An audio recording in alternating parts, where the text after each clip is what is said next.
Texas Math Mundo audience, we have a treat in store for us today. We go back to 1995, the UIL State Mathematics Champion from Plano Senior High School, the Wildcats, Mr. Jacob Chen. It's sure to be a good one. Mr. Jacob Chen, 1995 State Champion in Mathematics from Plano Senior High School, coming up. Let me take a moment and remind you to please, if you like this content, subscribe to the channel. It really helps me out. And hit the notification bell. Also, smash that like button and leave a comment below. Mr. Jacob Chen, my name is Saul Cantu, and this is Texas Math Mundo.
Texas Math Mundo audience, we're in store for a real treat today. We have Mr. Jacob Chen, the 1995 UIL State Champion from Plano High School. Welcome, Mr. Chen. Thank you so much. I gotta say, that was even better than a walk-on theme song. You know what? I think I undersold you. So that's great. Hey, so thank you for being here. Oh, thank you so much for having me. I really appreciate the invitation. Absolutely. So how you doing? Doing good. How you been handling the pandemic? It took its toll. It was kind of like one of those frog in the boiling water thing where you didn't know how much it affected you until, it had affected you a lot. Yeah, so now, I feel like we're finally seeing the light at the end of the tunnel, and we're actually trying to figure out how to incorporate normal pre-pandemic life back now that, our older daughter is vaccinated now, so we decided on Tuesdays we don't have any activities like, tennis or gym for the kids and stuff like that to try and go visit, people that we used to see. We're doing that tomorrow. That's going to feel good, right? To finally be able to visit some people, or get a little bit more confidence in the ability to visit people. Yeah, definitely. So you start remembering what normal feels like. Hopefully, we're almost there. I hope we're almost there. So cool. So I got a question now. What's Plano High School's mascot? The Wildcat. The Wildcat. So you're a proud Plano High School Wildcat. Yes. I'll even correct you and say we call it Plano Senior High. Because in Plano, high schools are split between 9th, 10th, and 11th, 12th. Oh. Yeah, I think it's actually for competitive reasons. Like back in the 80s, football was really big. Yeah. So you're combining two high schools in that way. So I should refer to it as Plano Senior High School Wildcats. Yeah. All right, cool. Awesome. So, Mr. Jacob Chen, what do you do nowadays? What's your career? What do you do for a living? I'm an actuary for Blue Cross of Texas. So working with insurance to look at claim trends. Classically, the actuaries are in charge of pricing, reserving, determining profit, a lot of the financial side, but we also do some non-traditional actuarial work here for analytics around networks, clinical studies, things like that. Wow, sounds fascinating. Non-traditional actuarial work, and so you stuck with the numbers all these years. You stuck with the numbers. I actually didn't. Yeah, so I touched on it a little bit, but in college I majored in computer science, and after college I worked in software engineering a little bit, but I was involved in college ministries for about 8 years. Really? And after all that, I kind of had a chance to reevaluate everything I wanted to do, and in the interim I had discovered this career, thought it was a good fit and pursued it, and now here we are. Oh, wow, that's fascinating. So you had 8 years of ministries. Yeah. Wow, that's fascinating. Wow. We're going to get to that in a second. So, when you're not working, what are your hobbies and interests? So I actually picked up some quarantine hobbies, trying to figure out, so about last August, I figured out, like, I wasn't doing anything I like to do because I couldn't do anything. I couldn't travel, I couldn't go out to eat, couldn't, a lot of things, couldn't do anything with friends. And so I was kind of filling in some knowledge gaps. So this was kind of a targeted approach. I went and picked up some things I'd always wanted to learn. So one was grilling. So I picked up a grill last summer and started, it's basic stuff, but I've done some 12-hour smokes, and it's pretty fun. I've just got a really basic grill, so it's there's a limit to what you can do there. But 12-hour smokes, that seems like that's a pretty high limit to what you can do. Wow. Yeah. So I haven't tried a brisket yet, but I've been doing pork shoulders, and those have come out pretty great. And the other kind of knowledge gap I wanted to address was cars. I just never knew anything about cars, and so I picked up a old Miata and have been working on that since last fall. So it's nice to drive around when weather's good. Wow, cars and grilling, boy, those are my kind of things, man. You're speaking my language there. That's okay. Really? I just inserted myself into your world. Well, it's not my world, but I do enjoy like grilling, for example. So here's the real test. What does your family say when you feed them?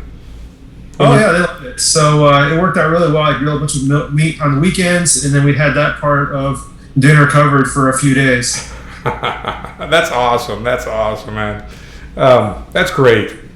So I was going to ask, where are you from, born and raised, and what is your cultural heritage?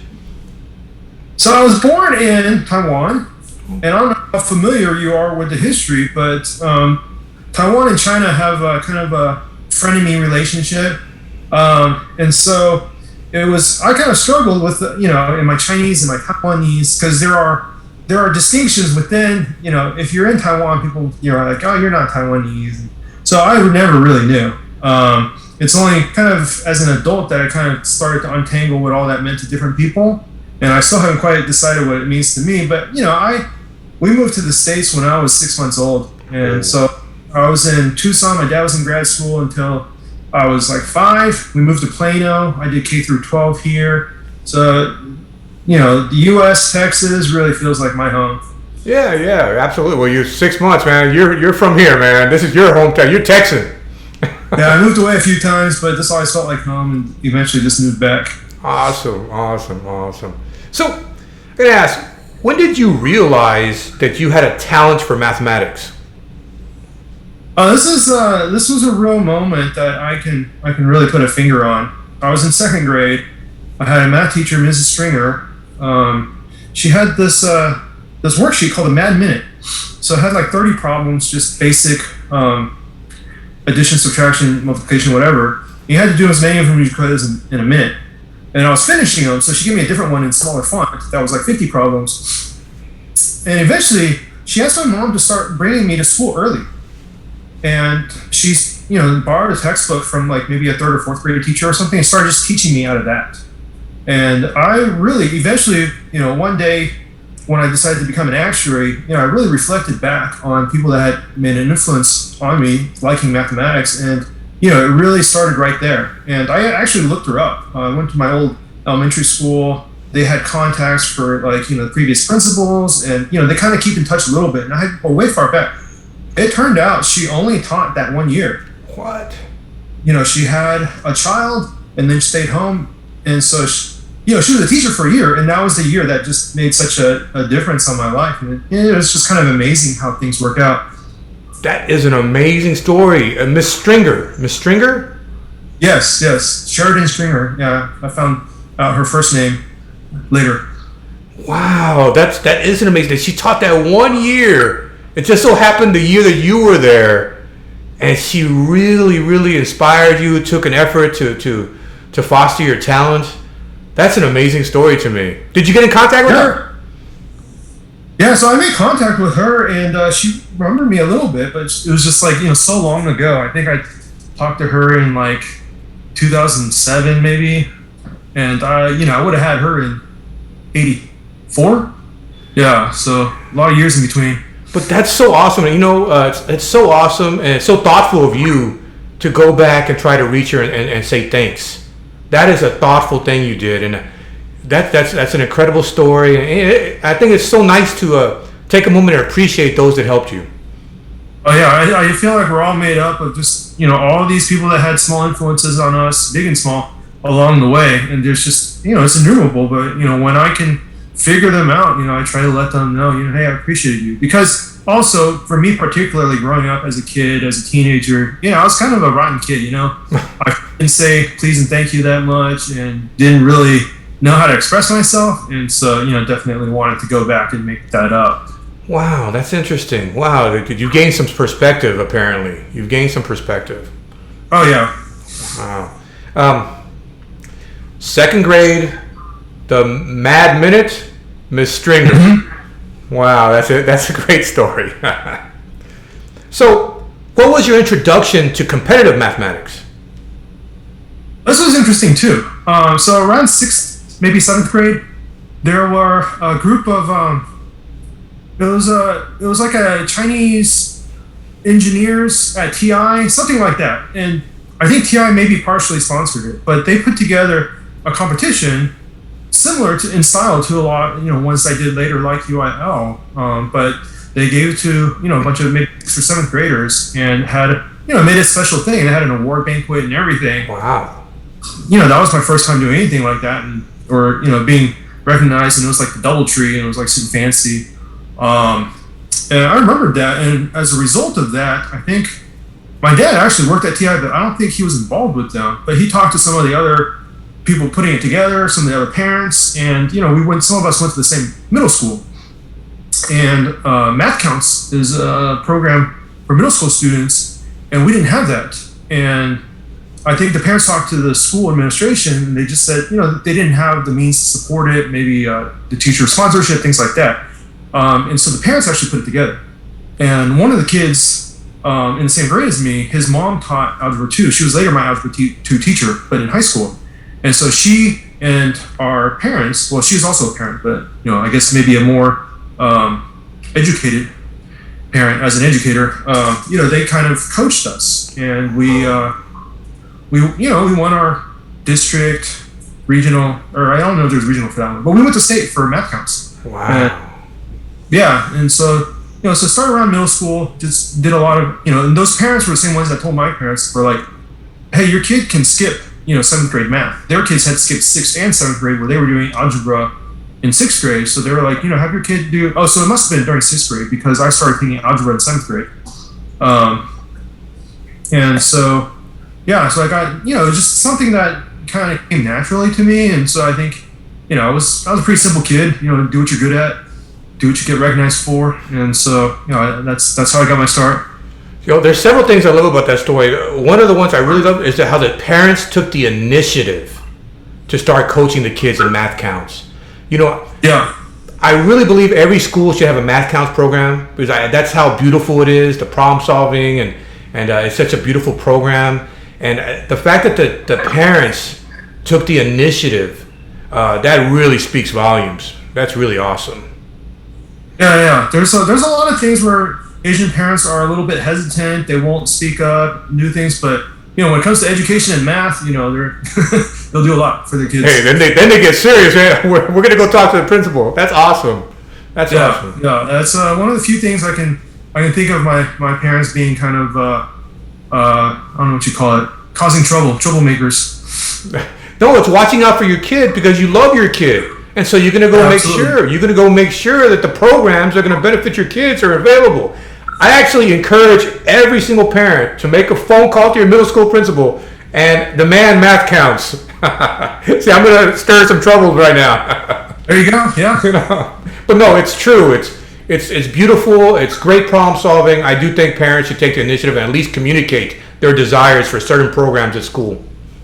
Mm-hmm. Awesome. That's great.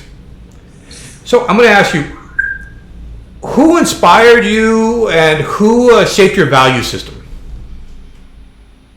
I have to say, it starts and ends with my parents. More than anything, to have such an impact on me, even as much as I, disagreed or rebelled growing up, they were always my baseline, and they were always, and at some level, I knew this is what I wanted to be, at some point later in life.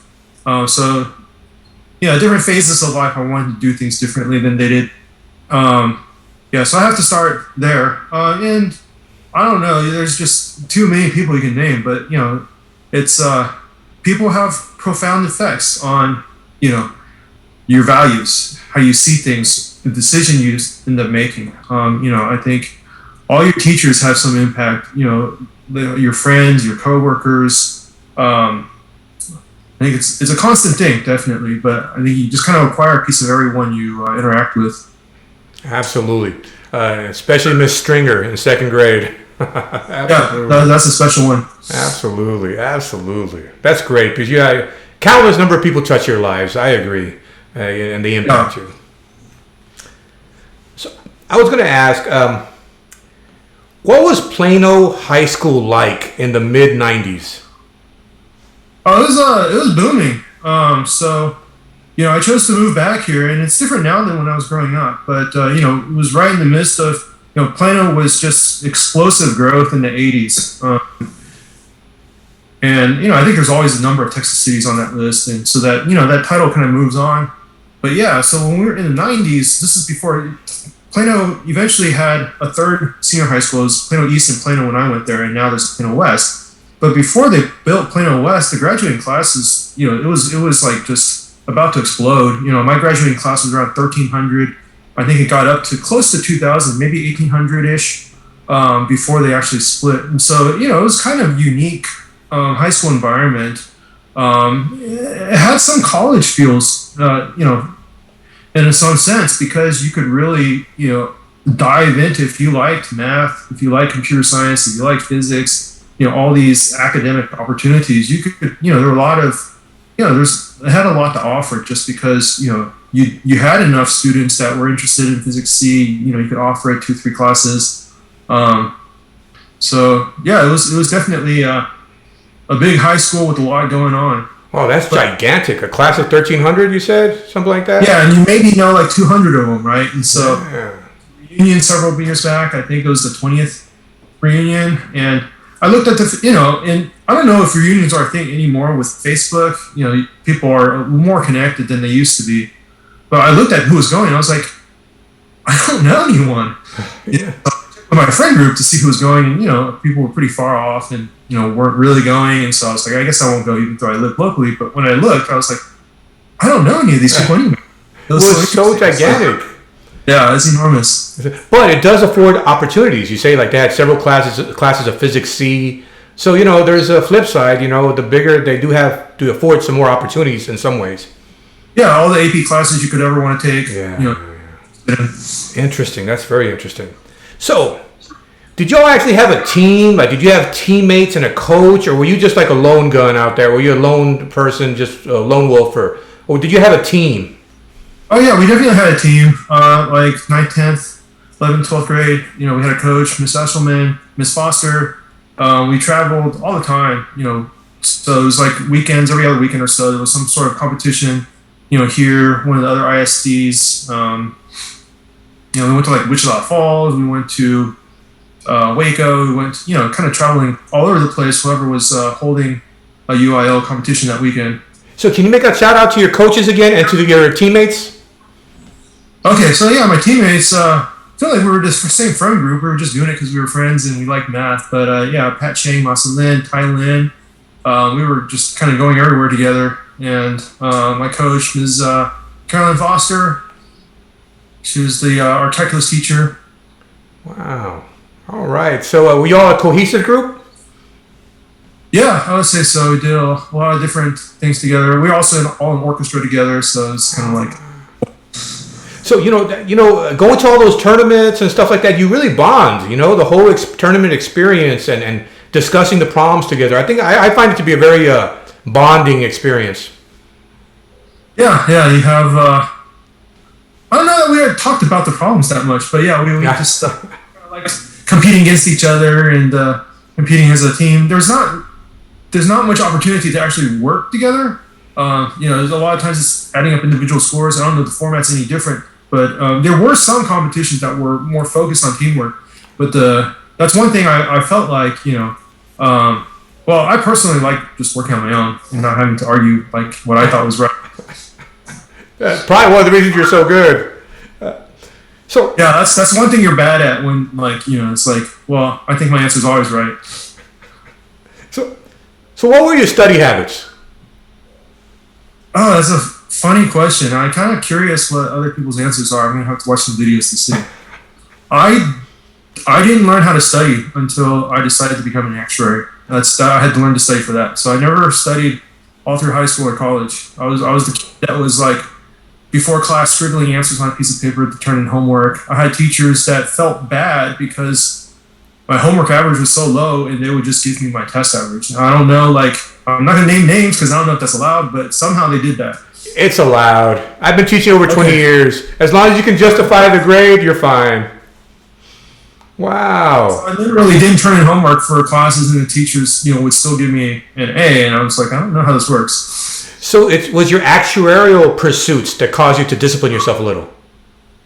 Oh yeah, definitely so. It was very new material to me, and I was impressed by how long people said you needed to study, and I took it very seriously because so when it was a career change for me, and the context was my wife was pregnant. We were expecting our first child when I was starting my actuarial career, and so that really lit a fire under me. Yeah, that'll motivate you.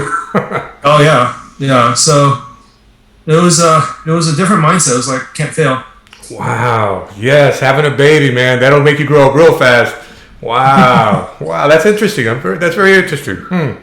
So, what was the most memorable moment or moments of those high school Plano years? Oh, that's interesting. Yeah, when you think back, you just think about the friendships.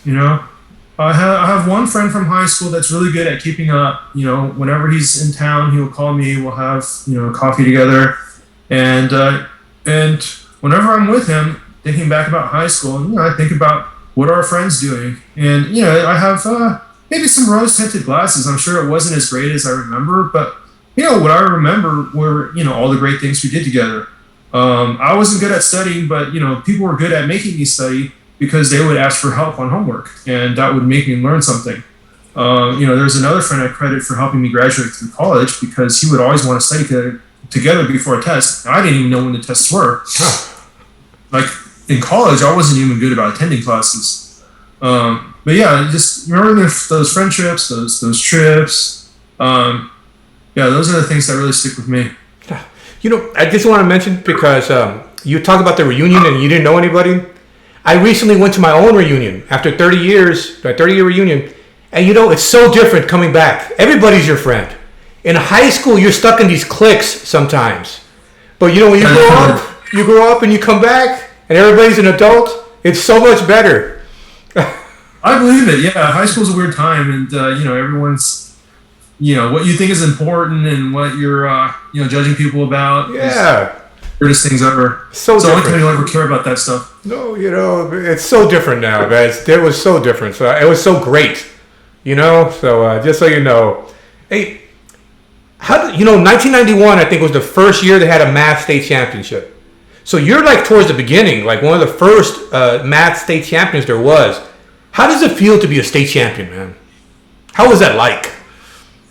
It felt like an achievement, So as a junior, I had also competed at the state level and didn't get there.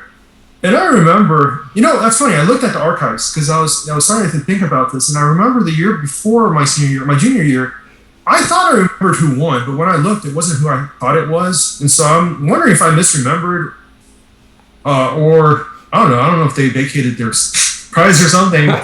But anyways, I remember being so intimidated by a couple of people. Just I knew by reputation. I knew from friends at other schools, and just being like, man, how am I ever gonna get there? You know, because it just feels like such a gulf between where you are and where you want to be. And you know, as a high schooler, I didn't really know how to approach that. But you know, I just kept doing the things I kept doing, and plus, I wasn't really thinking that people graduate.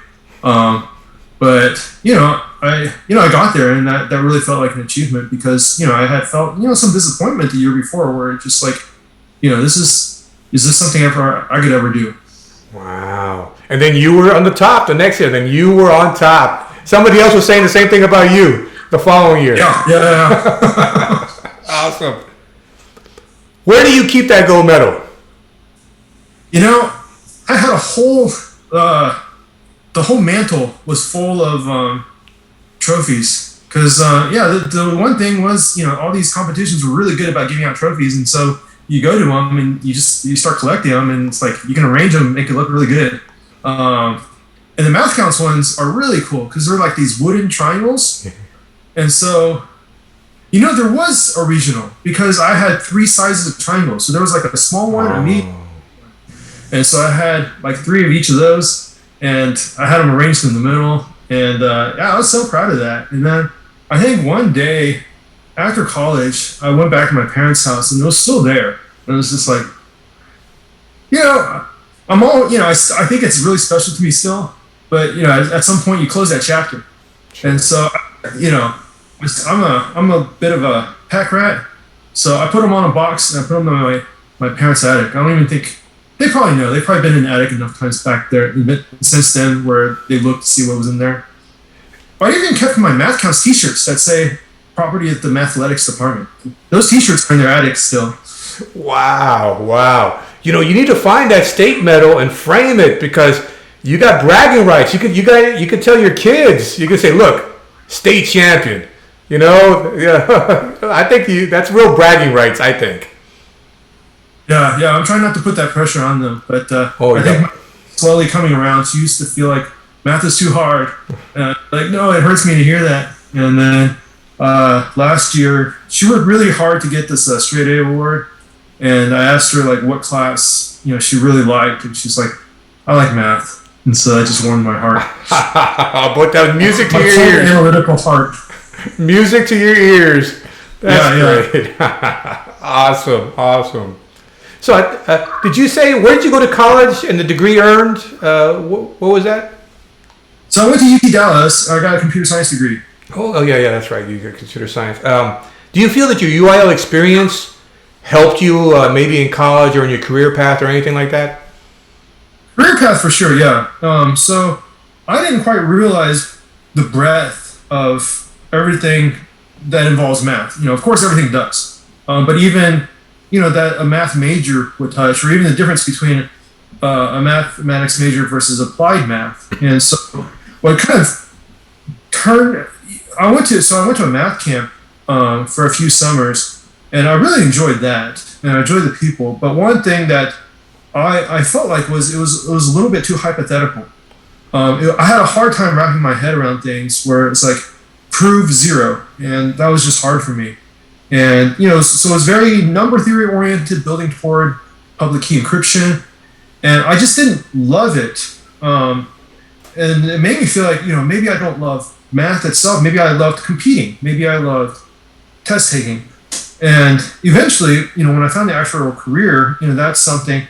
I think the downside for most people in this career is the amount of tests that you have to take and the amount of detail working under time conditions, and that's really something that UIL prepared me for.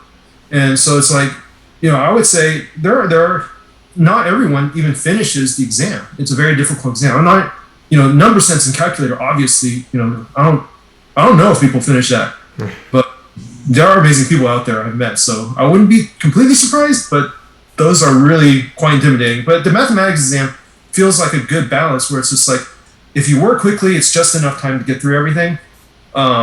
the actuarial exams feel very similar. They're intended for you to have enough time, but you can't spend too much time on anything or you won't finish. Wow. That sort of working under pressure, that sort of pacing, that sort of attention to detail, the test taking skills, all that plays in to help me be successful in the credentialing part of the career. And then I would say the computer science major helped me on the actual work site because everything involves computers, of course. Wow. Yes. And that mathematics is steeped in reality, right? Yes. And so one more thing is, so in the actuarial profession, I actually met a number of people that, enjoyed the competition. And I'll contrast that with, I'm actually wearing this t-shirt. This was conscious, but when I started the interview, I realized it. But this is the 25th anniversary of Texas MathWorks. Oh, really? And so that's the program I attended at what used to be Texas. It is Texas State University. It used to be Southwest Texas. Yeah. There was a reunion 25 years later. I think it was in 2016 or so. And I was talking to people, and a lot of them, almost everyone, ended up being math majors except for me. I really felt like a failure there. But I think there's a different type of mentality that just loves working certain types of very difficult, very frustrating problems. So this is okay. So this one competition, the American High School Math Exam, I think it has a new name now, but I don't know it. Yes, the AMC. That one, the first test is very much like the material on the UIL. And then the second one, the invitational, feels, where it's just like, okay, I can do like maybe a fraction of these.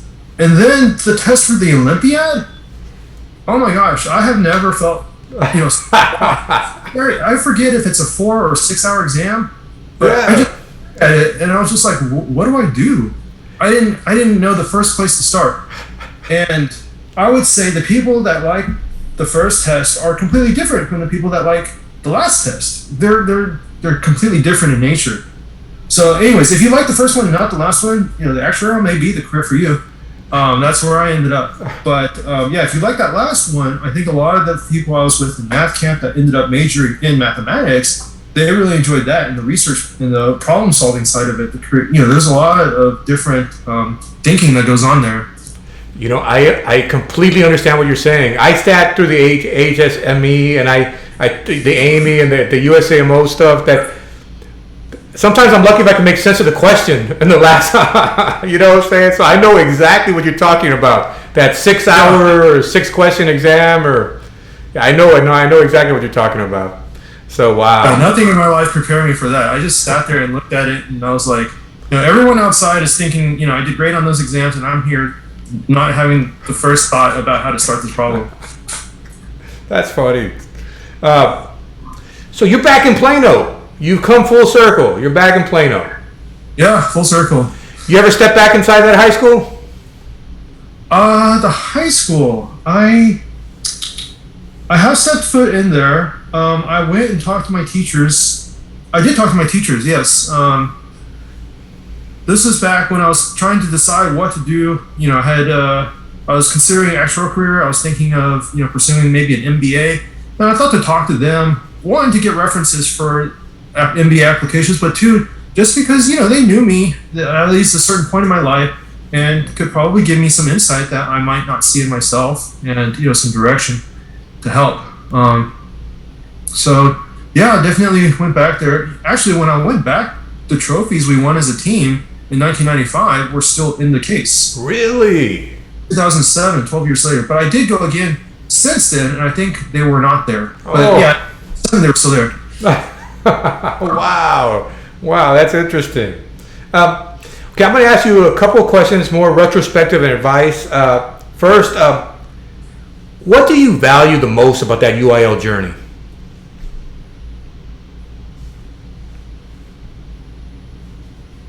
I think it just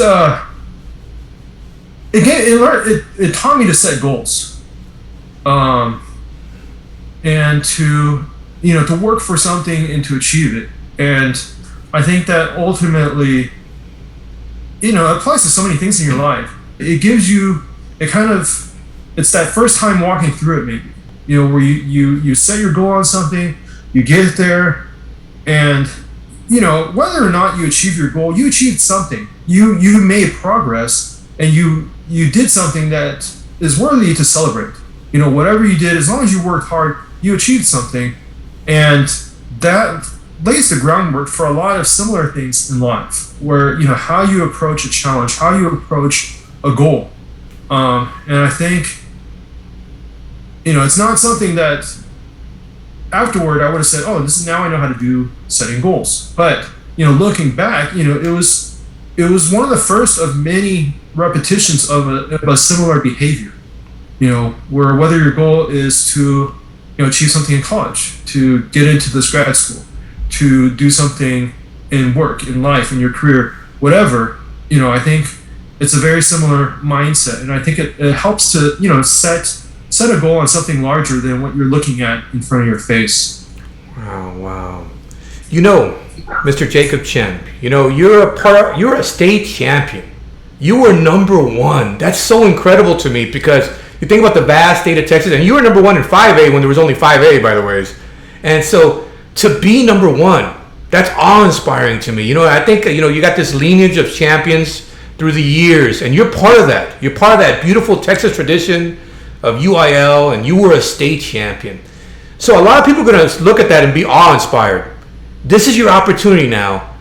What would you tell a young student who comes across this interview? What advice would you give them? I would say, being number one is great. Being a champion is great. Something you have. Nothing ever takes that away. But again, it's high school. It's not the end of your life. And what I've observed since then, back then I probably thought certain things were more important than they really are. I probably thought my high school rank was oh so important. What college I got to was so important. But I would say your passion can carry you much further than just, what you're inherently born with. And for me, I would say I was always a good test taker. I think, I was honest with you when I said I didn't know how to study. Some things came easily to me. That, in a sense, I didn't have to earn the same way someone else would have had to earn it. But I would say the effort you go toward earning something is something that will carry you very, very far. If you have a passion and you have a goal, it doesn't, there's no limit to what you can do. I've seen my friends, and I knew what I thought of them in high school. And I thought, this guy is just absolutely incredible, and this guy, he seems pretty average to me. But you know what? That average guy had a passion, he had a goal, and he achieved more than what I thought, that brilliant genius achieved. And so, that staying power is the passion and the motivation to drive you to do things that go above and beyond. So whether, if you really want to accomplish something, there are kind of mile markers, but don't take something, if you want to be Texas state champion and you didn't get there, but you have a goal for something beyond that, that doesn't mean you can't reach that goal. And just because you became Texas champion doesn't mean that you're going to get everything else you wanted. I think that passion, that motivation, that hard work, that will outpace, something that didn't require hard work eventually. That is some great advice, man. Because passion. This is what you get from a 1995 grad. Hey, well, you have. So here's the deal.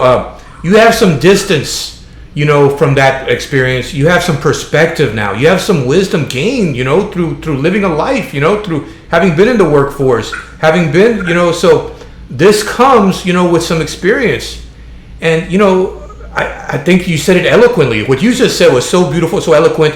Passion drives you, right? So I really love that, and the staying power, and how you might be deemed mediocre, but when you let your passion drive you, you exceed expectations, or it really drives you to new heights. I love what you just said. Yeah, so that's what I've observed. It's just like it causes me to realize, what things are important. You see things differently in retrospect than you do, as a high schooler, maybe. Awesome message. Awesome message. So what does the future hold for Mr. Jacob Chen? It's interesting. It's hard. It's hard to define.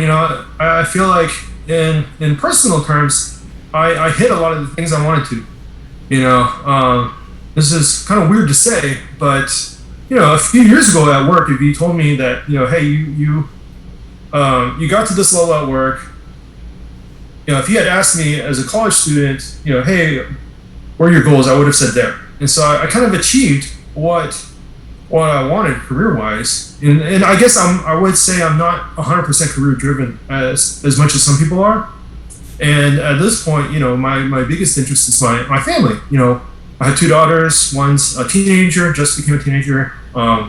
One's 9, and watching what they'll become and trying to be involved and doing everything I can to shape and influence them the way my parents did for me.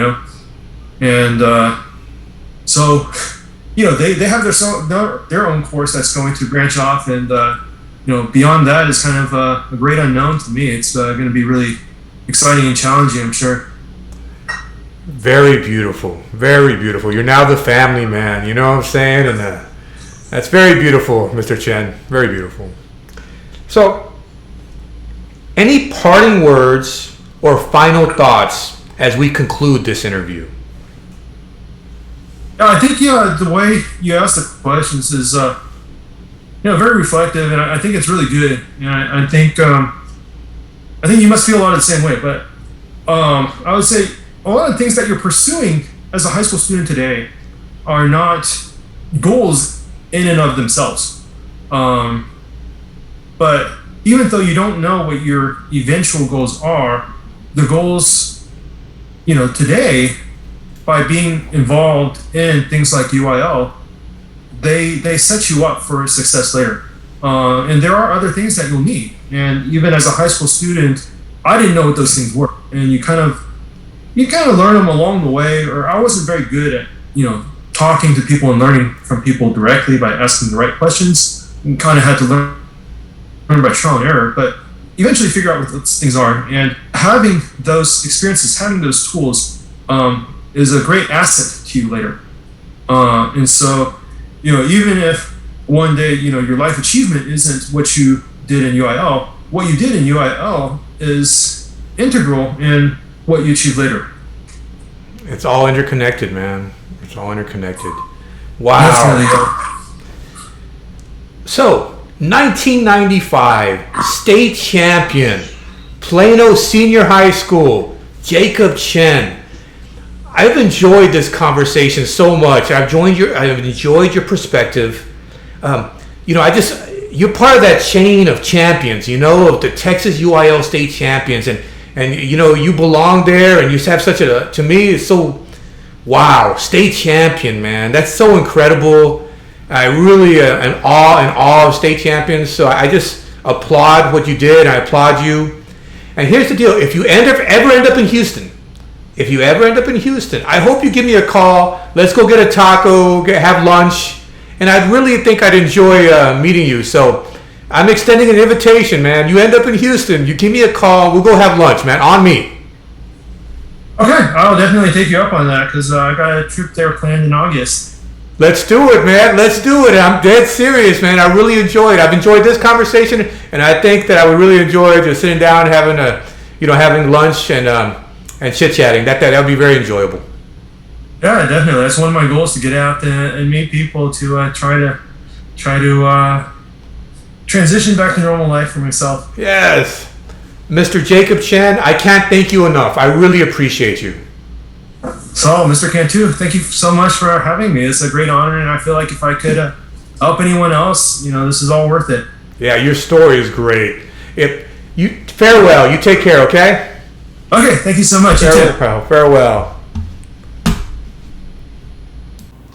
Wow. Mr. Jacob Chen, the 1995 UIL Texas Mathematics State Champion from Plano Senior High School, the Wildcats. What a fascinating perspective he provided. That was so enjoyable. I really enjoyed that. Now, if you enjoy this sort of content, let me remind you, please subscribe and hit the notification bell. Smash that like button and leave a comment below. I hope you really enjoyed it. I really appreciate you guys. My name is Saul Cantu, and this is Texas Math Mundo. Farewell.